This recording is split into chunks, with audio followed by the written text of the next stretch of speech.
2025年上海电视节白玉兰奖官方评述甫一发布，便在业内外投下一枚重磅深水炸弹，杨紫被首次正式定义为90后大花。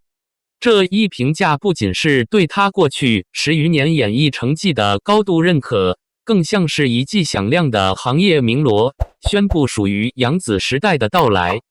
这不仅让无数粉丝欢欣鼓舞，也令整个影视圈为之一振。90后大花这一称谓并非随意冠名，它是对一位女演员在演技、作品影响力、商业价值与国民认知度等多维表现的综合肯定。在这场竞争激烈、优胜劣汰的演艺赛道中，杨紫凭什么脱颖而出？又是如何在流量与实力之间取得平衡，稳扎稳打地走到今天的位置？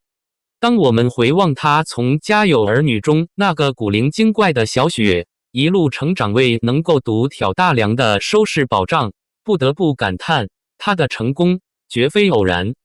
白玉兰奖作为中国电视剧行业极具权威性与风向标意义的奖项，每一次评述用语都极其慎重。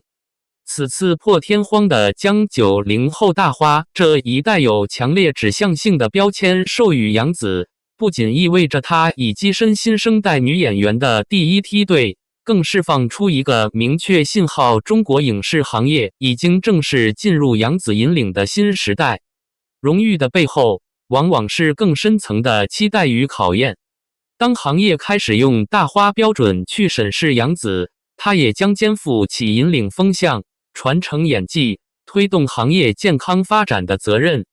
面对这一角色转变，杨紫能否不负众望，继续带来更多高质量的角色与作品？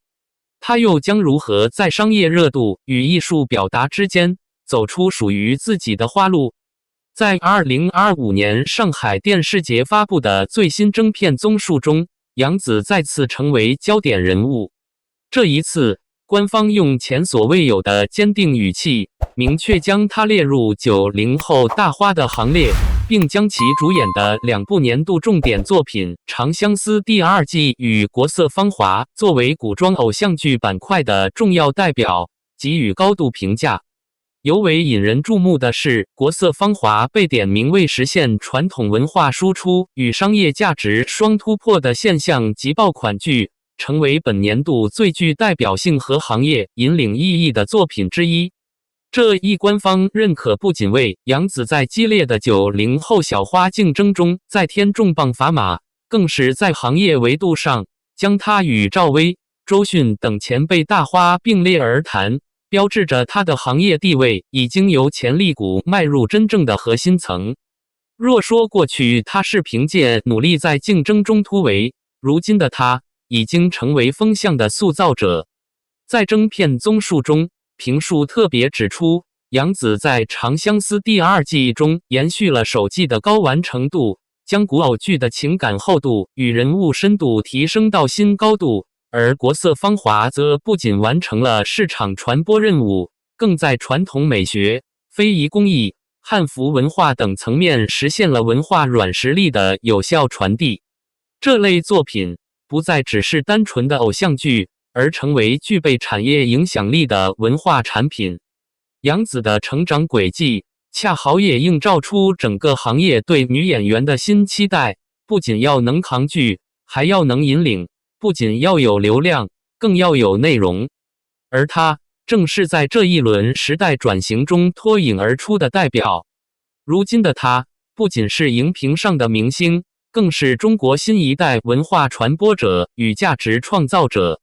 可以说，杨紫的花路已经走出独属于她自己的风格与高度。在当下影视剧竞争日趋白热化的时代，能够真正做到作品带动现象、角色成就时代的演员寥寥可数，而杨紫恰恰是其中最具代表性的一位。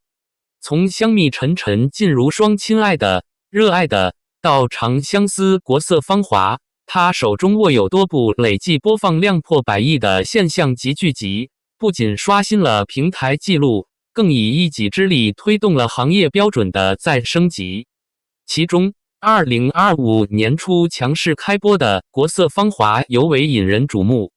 这部作品以其精致的传统美学、深厚的文化底蕴与张力十足的情节设定，一举刷新芒果 TV 历史播放纪录，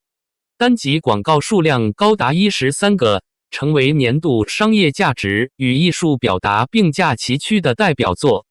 更令人惊喜的是，该剧引发的牡丹热席卷全国，从观众打卡取景的到非遗工艺品热销，文旅联动全面爆发，真正实现了以剧代产、以剧兴文的联动效应。正因如此，《国色芳华》不仅在观众群体中形成强烈口碑效应，更获得新华社等多家中央媒体的高度评价，认为其在讲好中国故事的同时，完成了优秀传统文化的现代表达。这不再仅是娱乐消费品，而是兼具文化传播力与社会影响力的现象级文艺作品。杨紫之所以能够成为这些爆款剧的定海神针，绝非偶然。她对剧本的敏锐判断，对角色的深刻体悟，以及对市场节奏的精准拿捏，使她在每一部作品中都能达成情感共鸣加数据爆发的双赢局面。如今的她早已不只是一个受欢迎的演员，更是一个可以带动产业链、影响文化趋势的核心力量。从少年成名到厚积薄发，杨紫用时间与作品证明了她在荧幕上的持久生命力。2024年，她凭借《长相思》中小妖一角成功提名白玉兰奖最佳女主角，成为该奖项历史上首位90后入围者。这不仅是对她演技的认可，更是一个重要的行业信号。90后女演员正在崛起，而杨紫正站在这股力量的最前沿。《长相思》展现的是一个充满命运悲欢的女性形象，小妖的内敛克制与情感爆发交织其中，角色极具挑战性。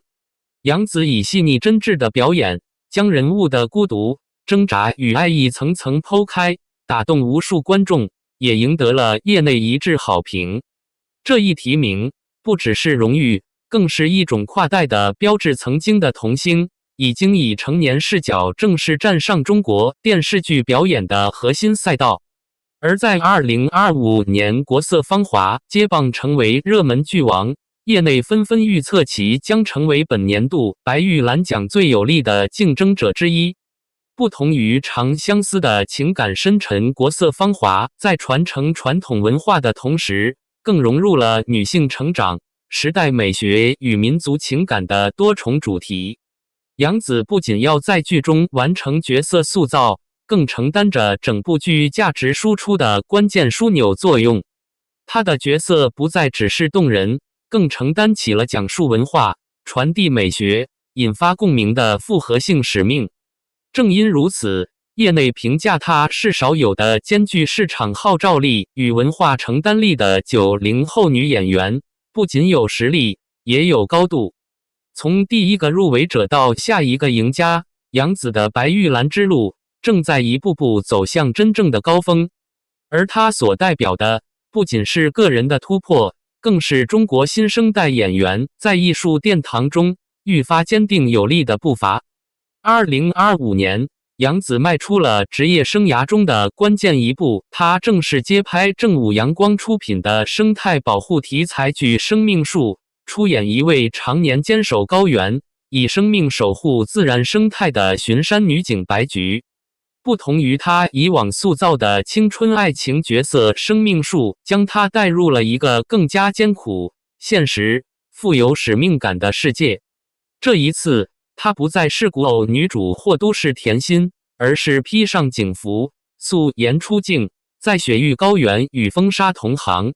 白菊这个角色不仅对体力和演技都是严苛考验，还要求杨紫首次挑战大量藏语对白，完成高原环境下的动作戏。剧中，她需要奔跑在海拔4000米以上的无人区，徒步巡山，追踪盗猎分子，还要演绎角色内心对土地与职责的深切情感。这不仅是一次体力的突破，更是一次心灵与信仰的淬炼。生命树由曾打造出《山海情》的原班人马操刀制作，导演以纪实风格见长，强调质感与真实。与杨紫合作的演员还有胡歌、梅婷等一众演技派，整个剧组被视为正午阳光近年来最具内容担当的项目之一。能够在这样的团队中担纲女主角，也从侧面反映了行业对杨紫演技的认可与信任。在业内看来，《生命树》不仅是一部剧，更是杨紫转型的里程碑之作。它标志着她正在逐步摆脱偶像剧标签，向现实主义题材、社会关怀类作品拓展边界。这种挑战是危险的，但也充满希望。因为真正的大演员始终在路上，始终愿意走出舒适区，去面对更深层的角色与更复杂的人性。而白菊或许正是杨紫作为演员走向成熟与厚重的起点。尽管距离大满贯事后仍有一步之遥，但杨紫早已在90后女演员中稳居第一梯队。她的奖项突破尚在酝酿，但她所展现出的爆款制造力、主流资源加持以及正在扩张的国际影响力，早已为她铺设出一条通往大花顶峰的坚实之路。从香蜜沉沉烬如霜、亲爱的、热爱的长相思到国色芳华，杨紫几乎以年为单位贡献出一部现象级作品。它不仅是平台收视的稳定保障，更是剧情品质与观众共鸣的双重保证。在娱乐行业瞬息万变、流量更迭加速的今天，它的稳定输出堪称艺术。与此同时，它获得的行业资源也在悄然升级。2025年，它正式携手正午阳光，出演现实主义题材大剧《生命树》，不仅标志着它从偶像剧向严肃表达的深度转型，也表明它正在获得内容型金字招牌制作方的充分信任。这份信任是实力与耐力的积累，更是演技与气质的逐渐契合。更令人瞩目的是，他的国际影响力不断上扬。作为中国演艺圈中唯一一位受邀担任巴黎奥运会火炬手的90后女演员，她不仅被赋予文化代表的身份，也迈出了从国民女演员走向国际面孔的关键一步。这是对她影响力的认定，更是时代给予她的全新舞台。而如今的生命树，若能复制《山海情》曾创造的口碑奇迹，无疑将成为杨紫晋升大满贯式后的黄金跳板。届时，她不仅将打破90后演员在主流奖项上的瓶颈，更将真正实现从流量作品到奖项的全面封顶。她的花路正在从绚烂走向深沉，而她的高度也正在从明星走向真正的艺术家。当白玉兰官方第一次以90后大花来定义杨紫，我们仿佛看到了一代新力量真正站上主流舞台的那一刻。她不是靠一次爆红，也不是靠短暂的热度，而是用时间、作品与韧性，一步步走到今天。如今，无论是演技、剧作质量还是社会影响力，杨紫都已经拥有冲击主流大奖的底气。而这或许就是我们这个时代最需要的年轻演员形象流量之中，依旧有真正用实力说话的人。尤其值得一提的是，《国色芳华》不仅在开播之际成为两会重点推荐的文化作品，近期还再度被两会代表提及，可见其文化传播与价值输出的深远影响。在国家越来越重视传统文化传承的当下，像《国色芳华》这样的作品成为时代所需，而能够胜任这类作品的演员，也注定将被时代铭记。杨紫恰好站在这个文化转型与审美升级的交汇点上，她身上既有年轻演员的敏锐与张力，又有演员应有的沉稳与厚度。或许今年，她真的有可能收获属于自己的第一个主流奖项。但更重要的是，他已经用行动证明，年轻演员并没有断代，只是这个时代在等待真正值得托付的人。而我们也终于可以说，高流量并不代表空洞，年轻面孔同样可以承载厚重。杨紫的崛起，不只是一位演员的成功，更是整个行业对新时代演员价值最有力的回应。